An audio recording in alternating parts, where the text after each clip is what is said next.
that I learned. And that is, a lot of people on TV didn't expect a war like this to happen in, let's say, certain neighborhoods. This is not a developing third world nation. This is Europe. These are prosperous middle-class people. These are not people trying to get away from areas in North Africa. They look like any European family that you would live next door to.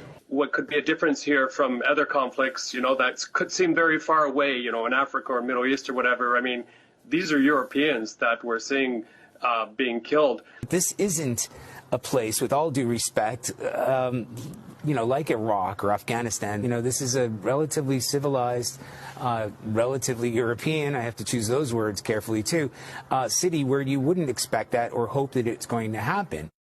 Wow. That was you choosing your words carefully?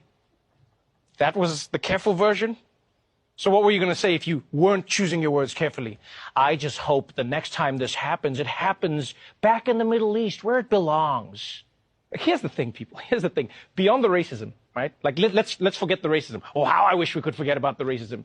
You do realize that until very recently, fighting crazy wars was Europe's thing. That was Europe's entire thing. That's all of European history.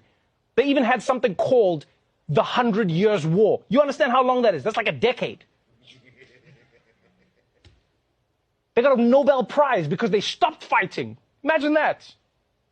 Now people are going to be like, oh, to see this in Europe, to see this. Like, I'll tell you now, I don't know about you, but I was shocked to see how many reporters around the world, by the way, seem to think that it's more of a tragedy when white people have to flee their countries. Because I guess what? The darkies were built for it? I mean, you see how they run in the Olympics, Peter. Clearly God has given them this talent for a reason. I totally agree. I mean, even if this wasn't a war, these people would probably be fleeing their homes for fun. It's just who they are. Back to you guys in the studio.